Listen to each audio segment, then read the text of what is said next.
नमस्कार दोस्तों, मेरा नाम है विमल सिंह। बालाजी स्टडी अड्डा में आपका स्वागत है। पेट के एग्जाम के लिए प्रैक्टिस सेट हम आपको करा रहे हैं। तो सेट नंबर 7 इससे पहले हमने देखा था, लास्ट वाला चौथा पार्ट। साइड में आई बटन में पिछला वाला वीडियो आपको मिल जाएगा। आज हम देखेंगे सेट नंबर 8 और इसका पहला पार्ट होगा प्रश्न नंबर 1 से प्रश्न नंबर 25 तक हम प्रश्न देखेंगे। लास्ट में एक प्रश्न हम आपसे भी पूछेंगे। तो चलिए शुरू करते हैं आज के हमारे प्रश्न 1 से। पहला प्रश्न है कि अकबरनामा के निम्नलिखित भागों में किसे आईने अकबरी जो है वो कहा जाता है? पहला भाग, दूसरा भाग, तीसरा भाग या फिर चौथा भाग? बताइए इनमें से कौन सा जो है वो सही होगा। तो सबसे पहले तो अकबरनामा जो है किसकी कृति है ये आपको पता होना चाहिए। तो ये अबुल फजल की जो है वो प्रसिद्ध जो है वो कृति है, अबुल फजल की।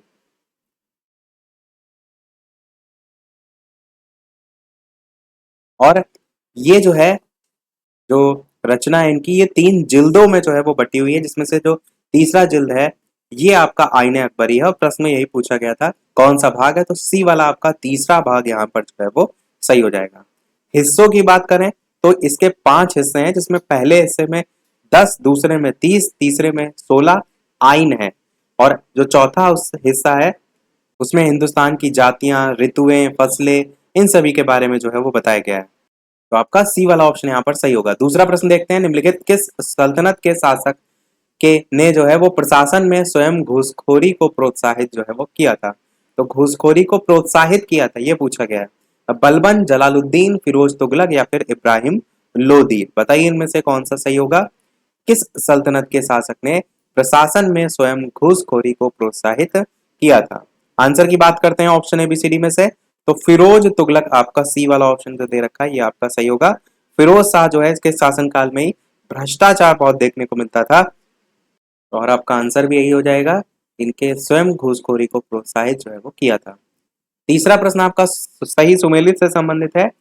एक तरफ गुप्त, चंदेल, चालुक्य और पल्लव दे रखे हैं, और एक तरफ जो है नाम दे रखे हैं महाबलीपुरम, खजुराहो, वातापी और देवगढ़। आपको सही मिलान करना है, यहाँ पर लिखा है ना, और नीचे जो आंसर है इनमें से छांटना है। ये 4 3 1 2 इस टाइप से कौन सा जो है वो आंसर सही होगा। तो एक एक करके हम देख लेते हैं। सबसे पहले अगर बात करें देवगढ़ की, तो गुप्तकालीन जो देवगढ़ का दशावतार मंदिर है ये आपका कहाँ है? उत्तर प्रदेश के ललितपुर जिला जो है उसमें, और उसके देवगढ़ नामक स्थान पर जो है वो स्थित है। और ये किस से संबंधित है? मैंने बताया गुप्त कालीन जो है आपका था, तो आपका ए वाले से मैच हो जाएगा, गुप्त कालीन देवगढ़ का दशावतार मंदिर। ए का हो जाएगा चौथा। ए और बी इन दोनों ऑप्शन में देखने को आपको मिल रहा है। चंदेल की बात करें तो चंदेल जो शासक है इनके द्वारा खजुराहो में, कहा, खजुराहो में जो है वो बनवाए गए थे मंदिर। तो आपका दूसरा वाले से जो है ये मैच हो जाएगा। अब देखिए 4 के बाद 2 बी वाले ऑप्शन में आ रहा है, यानी बी वाला आपका आंसर यहाँ पर हो जाएगा। चालुक्य की बात करें तो ये किससे मैच होगा? ये आपका वातापी से मैच होगा। बादामी के ये 2 टाइप के थे चालुक्य, इसीलिए आपका वातापी या बादामी जो है इससे मैच हो जाएगा। सी वाला जो है थर्ड से। और बचा आपका पल्लव, ये जो है वो महाबलीपुरम जो है इससे मैच हो जाएगा। अब यहाँ पर जो खजुराहो है इसके बारे में एक चीज आप याद रख सकते हैं कि खजुराहो के जो मंदिर है उसमें कंदरिया महादेव मंदिर जो है वो सब सर्वश्रेष्ठ है, ये आपसे पूछा जा सकता है। और एक पॉइंट पल्लव जो है नरेश, इनके बारे में याद रख सकते हैं कि जो पल्लव नरेश थे नरसिंह वर्मन, इन्होंने वातापी को ही जीतकर वातापी कोंड की उपाधि भी जो है वो धारण की थी। तो ये एक पॉइंट के तौर पर याद रख सकते हैं। बाकी पल्लव आपका महाबलीपुरम से मैच होगा। और चौथा वाला यहाँ पर ऑप्शन, यानी कि ए बी वाला ऑप्शन जो है 4 2 3 1 ये वाला सही होगा। चौथा प्रश्न देखते हैं कि जो ब्राह्मी लिपि है उसको सर्वप्रथम किसने जो है वो पढ़ा? ए कनिंघम ने, ए एच दानी ने, या फिर ब्यूलर ने, या फिर जेम्स प्रिंसेप ने? बताइए इनमें से कौन सा जो है वो सही होगा। ब्राह्मी लिपि को सर्वप्रथम किसने जो है वो पढ़ा? तो चलिए आंसर की बात करते हैं ऑप्शन एबीसीडी में। तो जेम्स प्रिंसेप जो है इन्होंने 1837 में, 1837 ईस्वी में अशोक के जो अभिलेख थे उनको ब्राह्मी लिपि में पढ़ने में सफलता प्राप्त की थी। और अशोक की जो पहचान है वो किसके रूप में होती थी? तो प्रियदर्शी के रूप में जो है वो हुई थी। तो आपका जेम्स प्रिंसेप सही हो जाएगा। पांचवा प्रश्न आपका है, सुमेलित आपको करना है नीचे ऑप्शन भी दे रखे हैं, बताना है कौन सा सही होगा। ऋग्वेद, सामवेद, अथर्ववेद, यजुर्वेद, गोपद, सतपथ, ऐतरेय और पंचविश। ये आपका इंपॉर्टेंट क्वेश्चन है, बताइए इनमें से कौन सा जो है वो सही होगा। तो सबसे पहले अगर ऋग्वेद की बात करें तो ये मैच होगा आपका ऐतरेय, और एक और नाम आप याद रख सकते हैं कौशितकी करके, तो वो भी आपको देखने को मिल सकता है। जितने भी वेद हैं आपके, चाहे ऋग्वेद हो, चाहे सामवेद हो, चाहे अथर्ववेद हो, चाहे यजुर्वेद हो, इसके लिए अलग से ब्राह्मण ग्रंथ लिखे गए हैं, और ये वो ब्राह्मण ग्रंथों के नाम है जिससे आपको मैच करना है।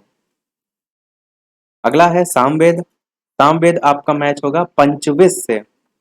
पंचविश हो गया, ताड्य हो गया, षड्विश हो गया, जैमिनी हो गया, ये आपका इसमें आ जाता है सामवेद में। यजुर्वेद की बात करें और अथर्ववेद की बात करें तो अथर्ववेद आपका दो ऑप्शन बचे हैं, गोपद और सतपथ। तो सतपथ आपका यजुर्वेद जो है इससे संबंधित होगा, यानी डी वाला जो है वो सेकंड वाले से मैच करेगा।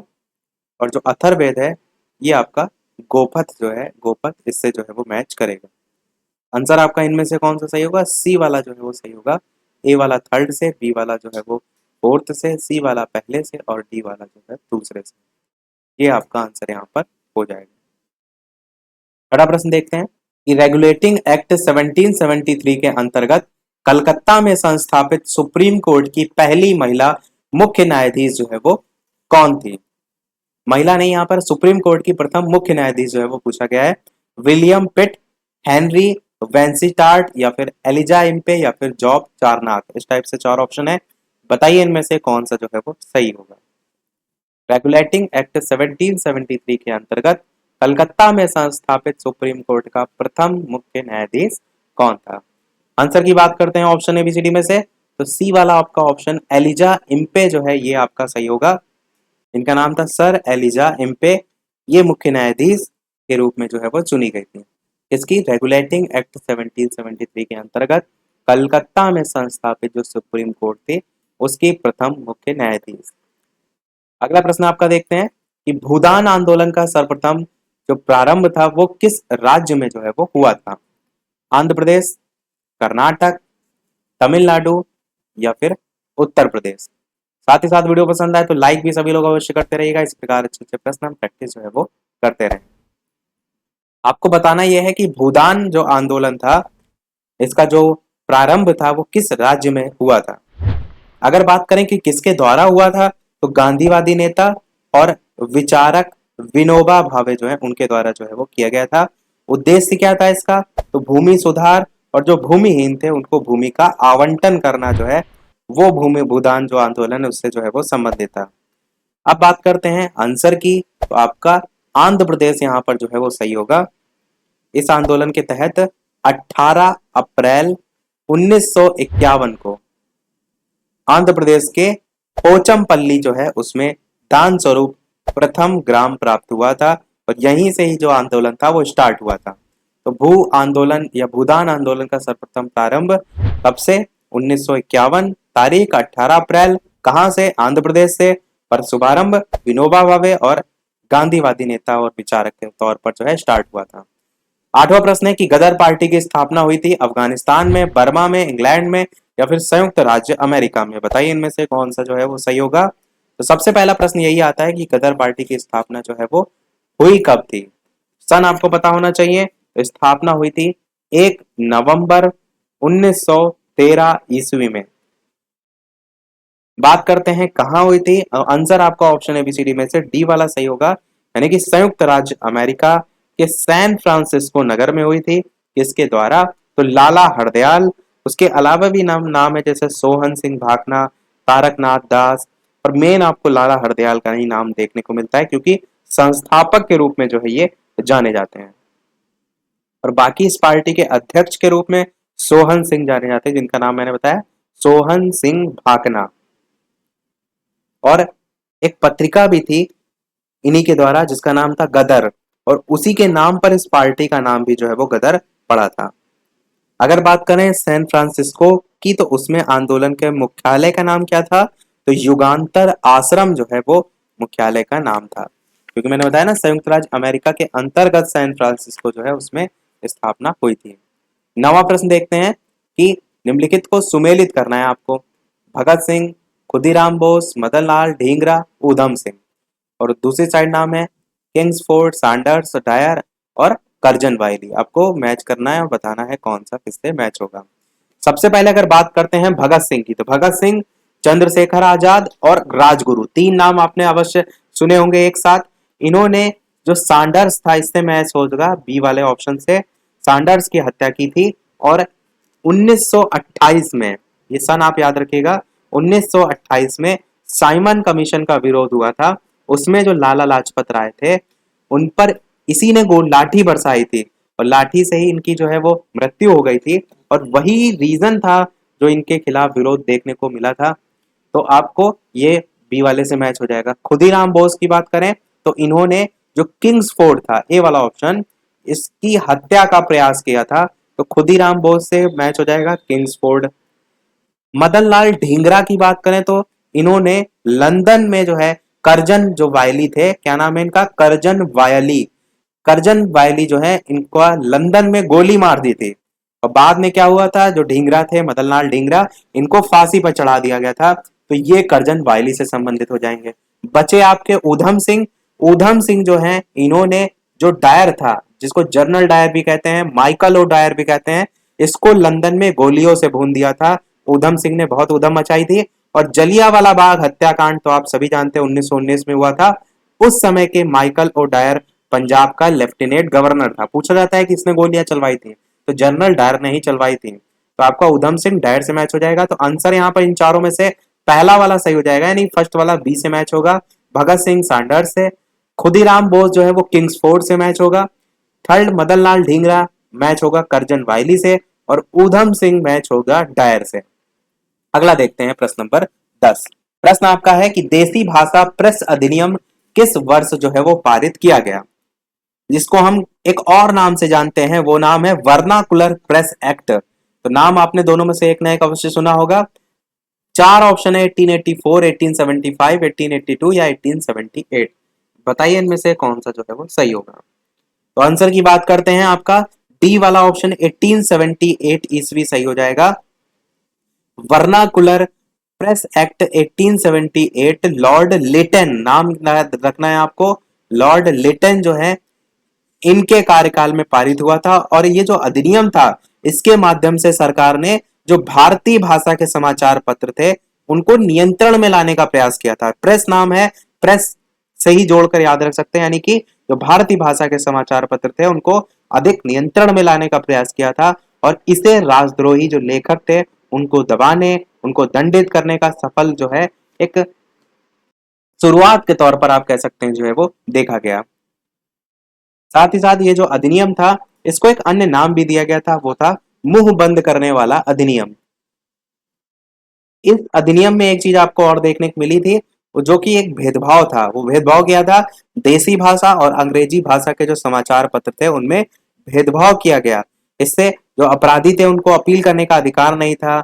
और ये जो अधिनियम था, ये आपको ये जरूर ध्यान रखना है कि आया तो, पारित तो 1878 में हुआ था, पर रद्द कब हुआ था, तो उसके कुछ ही समय बाद 1882 में लॉर्ड रिपन जो है, किनके द्वारा रद्द किया गया, लॉर्ड रिपन के द्वारा। दोनों अलग अलग हैं। लॉर्ड लिटन के द्वारा जो है इसे पारित किया गया था 1878 में, और आगे चलकर जो रिपन थे, उन्होंने 1882 में इसे रद्द कर दिया था। 11 नंबर प्रश्न देखते हैं कि स्वेज नहर क्षेत्र में, देखिए 10 तक हमारे हिस्ट्री के प्रश्न थे, समाप्त हो गए। अब 11 से हमारा नया पोर्शन स्टार्ट हो रहा है। स्वेज नहर क्षेत्र में उत्तर से दक्षिण दिशा की ओर पड़ने वाली जो झील है, उनका क्रम आपको यहाँ पर जो है वो छांटना है। अब यहाँ पर 4 झील दे रखी हैं, बताइए कौन सा क्रम जो है वो सही होगा। तो लेक मेंजला जो आपका डी वाला ऑप्शन और सी वाला ऑप्शन में दे रखा है, ये सबसे पहले आएगा। उसके बाद लेक टिम्सा नाम आएगा, यानी डी वाला ही आंसर हो जाएगा। फिर ग्रेटर बिटर लेक और लास्ट में लिटिल बिटर लेक, ये आपका सही क्रम जो है वो हो जाएगा। किस क्षेत्र में है ये, स्वेज नहर क्षेत्र में है। किस दिशा से किस दिशा की ओर है, उत्तर से दक्षिण दिशा की ओर है। और ये सभी क्या है, झीलें हैं। अगला देखते हैं आपका चट्टानों के संदर्भ में प्रश्न है 12 नंबर। इनमें से कौन सा रूपांतरित चट्टानों का उदाहरण जो है वो नहीं है, संगमरमर, क्वार्टजाइट, स्लेट, ग्रेनाइट। संगमरमर और या कह सकते हैं चट्टानों से ही एक ना एक प्रश्न आपको पूरे पेपर में देखने को मिल जाता है। तो अपना ये जो पोर्शन है इसको अच्छा रखिए, तो यहाँ से एक नंबर आपका जो है वो पक्का हो जाएगा। तो बताइए इनमें से कौन सा जो है वो सही होगा। आंसर की चलिए बात करते हैं, तो ग्रेनाइट आपका यहाँ पर बिल्कुल सही होगा, जो कि रूपांतरित चट्टान जो है नहीं है। यही प्रश्न पूछा गया था, कौन सा जो है वो नहीं है। तो अगर ये नहीं है तो कौन सी चट्टान है ये पता होना चाहिए। तो ये आपकी आग्नेय चट्टान जो है उसमें आती है। आग्नेय जो चट्टान है उनकी अगर बात करें तो उनका जो निर्माण है वो किससे होता है, तो मैग्मा के ठंडा होकर जमने से होता है। इनको एक और नाम दिया जाता है और वो नाम आपका है प्राथमिक चट्टान। प्राथमिक चट्टान नाम ध्यान रखिएगा, कई बार प्रश्न को घुमाने के लिए आपसे ये भी आग्नेय नाम ना दे करके डायरेक्ट प्राथमिक चट्टान जो है वो पूछा जा सकता है। अगर बात करें इसकी एक विशेषता केवल, तो ये चट्टान है इसमें जीव या जीवाश्म जो है उनका अभाव देखने को मिलता है, इनमें नहीं मिलती है। 13 नंबर प्रश्न है, आपको बताना है कि कौन सा इनमें से सुमेलित नहीं है। चार नाम है, बैलाडिला, कैमान गुंडी, सिंहभूम और मयूरभंज। और एक तरफ राज्य लिखे हैं मध्य प्रदेश, कर्नाटक, झारखंड, उड़ीसा। बताइए यहाँ पर कौन सा सुमेलित नहीं है। गलत आपको यहाँ पर जो है वो छांटना है। तो बैलाडीला की बात करें तो इसमें जो है आपका लौह इस्पात की प्रसिद्ध खादानें हैं आपकी। किससे संबंधित है बैलाडीला?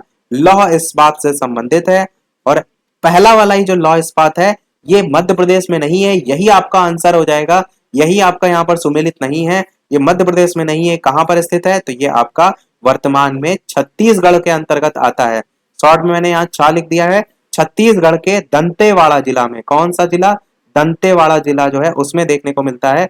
तो नाम याद रख सकते हैं, दंतेवाड़ा जिला जो है छत्तीसगढ़ का है उसमें स्थित है। और किसके लिए बैलाडीला प्रसिद्ध है? तो लौह इस्पात के लिए जो है वो प्रसिद्ध है। अगर बात करें और अन्य ऑप्शन की, तो कैमान गुंडी लिखा हुआ है, ये आपका कर्नाटक में है, बिल्कुल सही है। सिंहभूम आपका बहुत पूछा जाता है, झारखंड में है, इसको भी ध्यान रखिएगा। और मयूरभंज भी पूछा जाता है, ये उड़ीसा में है, ये भी ध्यान रखिएगा। ये आपके लौह अयस्क उत्पादक क्षेत्र में ही जो है वो आते हैं। तो आपका ए वाला ऑप्शन सही हो जाएगा। अगला देखते हैं, किशन गंगा एक सहायक नदी है, किसकी सहायक नदी है? रावी की है, चेनाब की है, झेलम की है, ब्यास की है। बताना है आपको कि किशन गंगा सहायक नदी जो है वो किसकी है। एक ना एक सहायक नदी भी आपको पेपर में देखने को मिल सकती है, तो आप एक टॉपिक लेकर पढ़ सकते हैं, जैसे कि सहायक नदियां एक साथ अगर आप पढ़ लेंगे तो एक नंबर यहां से भी आपका पक्का हो सकता है। आंसर की बात करते हैं तो झेलम आपका बिल्कुल सही हो जाएगा। मैंने आपको ट्रिक भी बताई है कि कहां पर आतंकवादी और सारी चीजें देखने को अधिकतर मिलती हैं, तो जम्मू कश्मीर में देखने को मिलती हैं।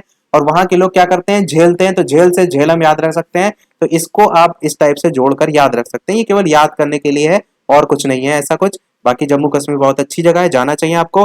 तो किशन गंगा नदी का उद्गम, यहाँ पर सहायक नदी पूछा है, तो इसका जो उद्गम स्थल है वो जम्मू कश्मीर जो है, इसमें सोनमर्ग जो है उसके पास एक जगह है, एक झील है जिसका नाम है किशन सर झील। इसी को एक किशन गंगा, इसी को कृष्ण सर, अलग अलग नामों से जो है वो जाना जाता है। अब इसका पूरा आप अगर मैप में देखेंगे तो बहुत कुछ है, आप सीधे सीधे याद रखिए किशन गंगा सहायक नदी किसकी है? झेलम की है।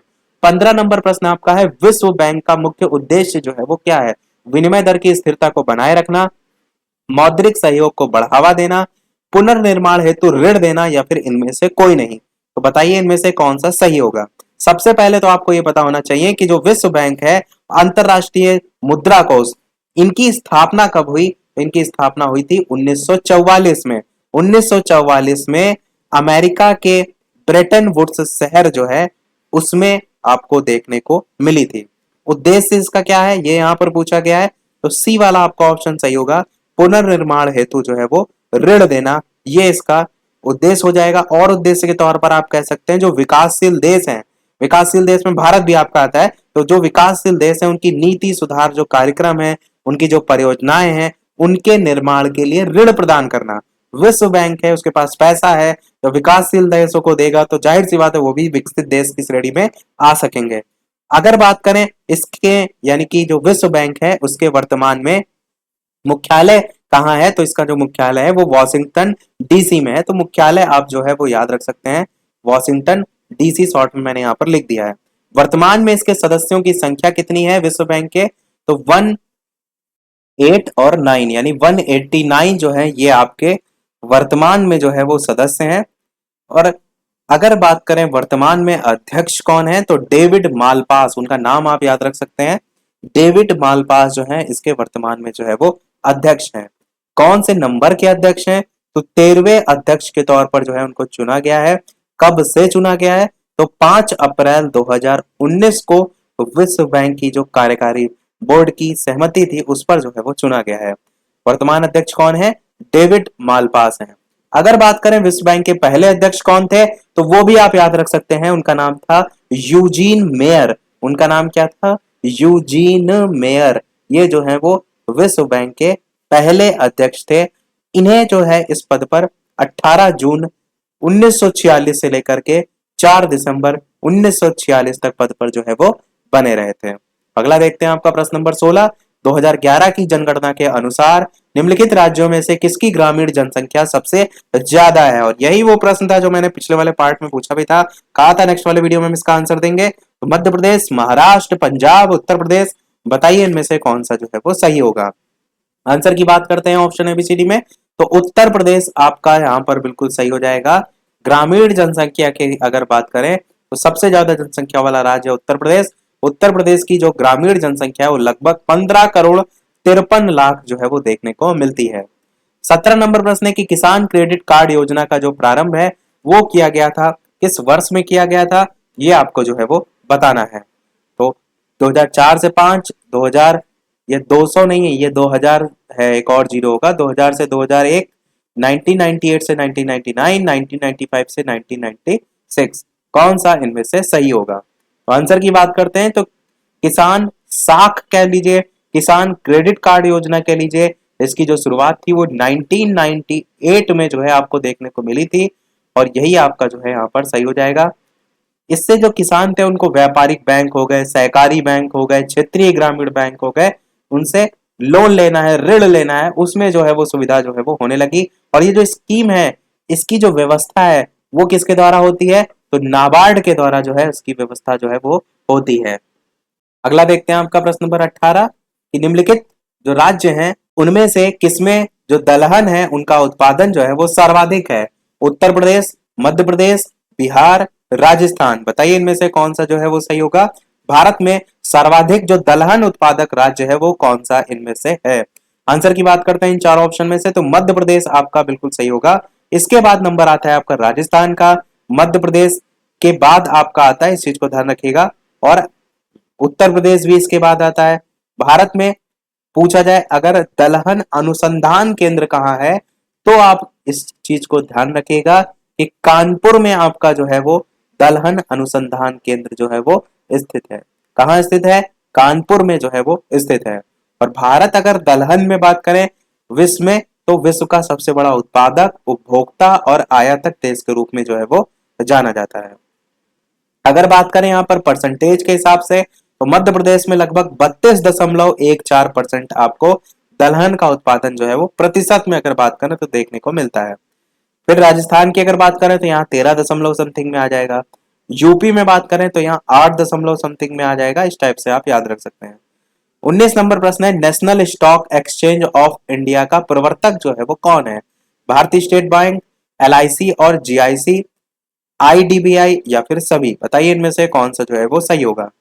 राष्ट्रीय स्टॉक एक्सचेंज या नेशनल स्टॉक एक्सचेंज, इसकी स्थापना की बात करें तो सबसे पहले तो प्रश्न यही पूछा जाता है कि किस समिति की अनुशंसा पर इसकी स्थापना की गई थी? तो फेरवानी समिति थी। कौन सी समिति थी?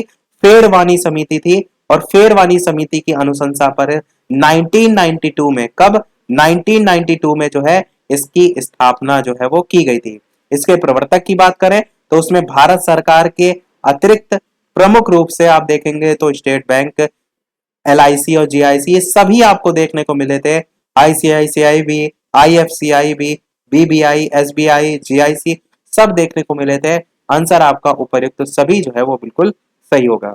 वो 20 नंबर प्रश्न देखते हैं कि जो निम्नलिखित कर है उनमें से कौन सा एक कर संघ द्वारा लगाया गया और वसूला जाता है किंतु संघ और राज्यों में बांटा जाता है? कॉर्पोरेशन कर, कृषि आय के अतिरिक्त अन्य आय पर कर, रेल किराए तथा माल भाड़े पर कर या फिर सीमा शुल्क, बताइए इनमें से कौन सा जो है वो सही होगा। तो आंसर की बात करते हैं ऑप्शन एबीसीडी में से सही कौन सा होगा, तो आपका ऑप्शन यहाँ पर बी वाला, यानी कि कृषि आय के अतिरिक्त अन्य आय पर जो कर है, ये आपका जो है वो बिल्कुल सही होगा। पूछा गया है ना कि कौन सा एक कर संघ द्वारा लगाया गया और वसूला जाता है, किंतु संघ और राज्यों में जो है वो बांटा जाता है। तो इसमें आपका कृषि आय के अतिरिक्त आय पर कर भी आता है, उत्पाद शुल्क भी इसी में आता है, याद रख सकते हैं। 21 नंबर प्रश्न आपका है कि निम्न तथ्यों में से कौन सा पंचायती राज के अर्थ की सर्वोत्तम व्याख्या जो है वो करता है। चार ऑप्शन है, लोकतांत्रिक विकेंद्रीकरण, या फिर दूसरा ऑप्शन है प्रशासनिक विकेंद्रीकरण, तीसरा है सामुदायिक विकास योजनाओं में पंचायतों की सक्रिय भागीदारी, और चौथा है अधिक वित्तीय शक्तियों का उपयोग। आपको बताना है कि निम्न जो तथ्यों में से कौन सा पंचायती राज के अर्थ की सर्वोत्तम व्याख्या जो है वो करता है। पहला और दूसरा, या फिर दूसरा तीसरा, या फिर दूसरा और चौथा, या फिर पहला और तीसरा। आंसर की बात करते हैं ऑप्शन एबीसीडी में से, तो आपका ऑप्शन डी वाला यहाँ पर पहला और तीसरा जो है वो सही होगा, यानी कि ये वाला आपका सही है और तीसरा वाला सही है पंचायती राज के संदर्भ में। अगला देखते हैं आपका 22 नंबर प्रश्न, भारत में उच्चतम न्यायालय का उद्घाटन किस तिथि में जो है वो हुआ था। 27 जनवरी 1950, 28 जनवरी 1950, 29 जनवरी 1950, या फिर 30 जनवरी 1950। तो बताइए इनमें से कौन सा जो है वो सही होगा। चलिए आंसर की बात करते हैं, तो बी वाला आपका ऑप्शन है यहाँ पर 28 जनवरी 1950 जो है वो बिल्कुल सही होगा। इसी को स्वतंत्रता के बाद भारत के जो उच्चतम न्यायालय है उसका उद्घाटन किया गया था, और भारत में जो सर्वोच्च न्यायालय है उसकी स्थापना 1935 जो है, इसमें भारत शासन अधिनियम के द्वारा जो है वो की गई थी। और साथ ही साथ अगर बात करें तो आजादी के पूर्व तक इसे हम किस नाम से जानते थे, तो फेडरल कोर्ट ऑफ इंडिया के नाम से जानते थे। वर्तमान समय में उच्चतम न्यायालय में मुख्य न्यायाधीश के अतिरिक्त 33 अन्य न्यायाधीश भी आपको देखने को मिलते हैं। 23 नंबर प्रश्न है, निम्नलिखित में से कौन भारत में संघ राज्य संबंध से संबंधित नहीं है। सरकारिया आयोग, राजमन्नार आयोग, इंद्रजीत गुप्ता समिति, या फिर पुंछी आयोग। बताइए इनमें से कौन सा सही होगा। वीडियो को लाइक और शेयर सभी अवश्य करते रहिएगा, आपके लिए इतनी सारी मेहनत की जा रही है। एक क्वेश्चन में चार चार क्वेश्चन बताए जा रहे हैं ताकि अच्छे से अच्छा आपका पेपर हो, तो एक लाइक तो आपका बनता ही है। आंसर की बात करते हैं तो सी वाला आपका ऑप्शन यहाँ पर सही होगा, इंद्रजीत गुप्ता समिति आपका सही होगा। इसका संबंध किससे है, चुनाव सुधार से है। कब गठित हुई थी, 1998 में गठित हुई थी। 1998 में जो है वो गठित हुई थी। केंद्र राज्य जो संबंध है उन पर विचार करने के लिए अलग अलग टाइम पर अलग अलग आपको आयोग देखने को मिलेंगे, समितियां देखने को मिलेंगी। जैसे कि आपका शीतलवाड़ समिति आपको से पूछी जाए किससे संबंधित है, तो प्रशासनिक सुधार आयोग से संबंधित है।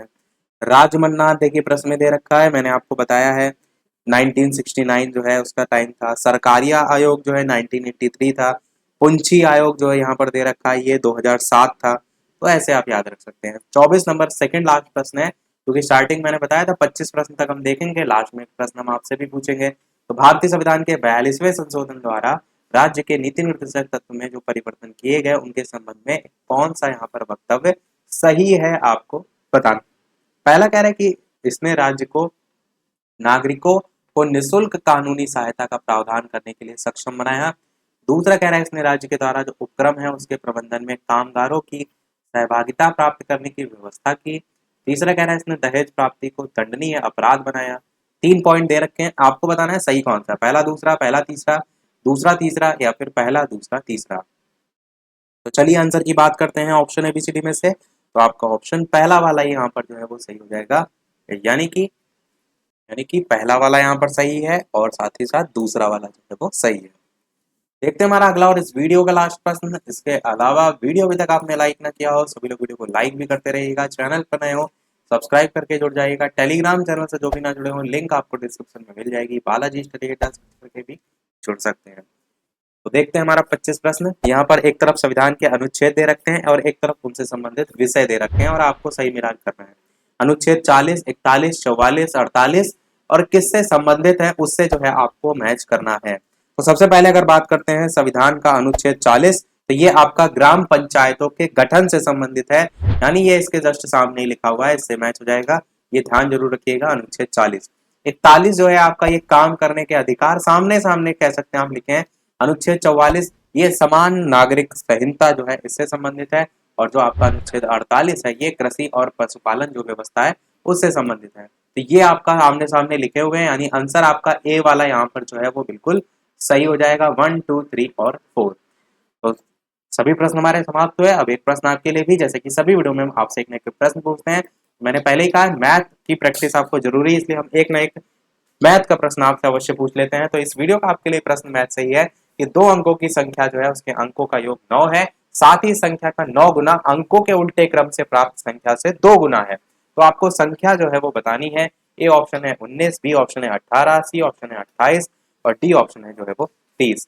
लाइव टाइमिंग शाम के 8 बजे की है। पेट के एग्जाम के लिए आप लाइव आकर वीडियो देख सकते हैं, प्रश्नों की प्रैक्टिस कर सकते हैं। लाइव टाइमिंग दोपहर के 3 बजे की भी है, जिसमें हम संविधान और भूगोल पर आधारित प्रश्नों की प्रैक्टिस जो है वो करा रहे हैं। ये जो प्रश्न मैंने यहाँ पर दिया है, इस प्रश्न को आप ऑप्शन से भी कर सकते हैं और साथ ही साथ एक्स मानकर भी कर सकते हैं। सभी लोग अपना आंसर वीडियो के मेन कमेंट में टाइप करके बताइएगा। तो आज के में इतना ही रखते हैं, मिलते हैं अगले वीडियो में कुछ नए प्रश्नों के साथ, नए टॉपिक के साथ। तब तक के लिए नमस्कार, जय हिंद।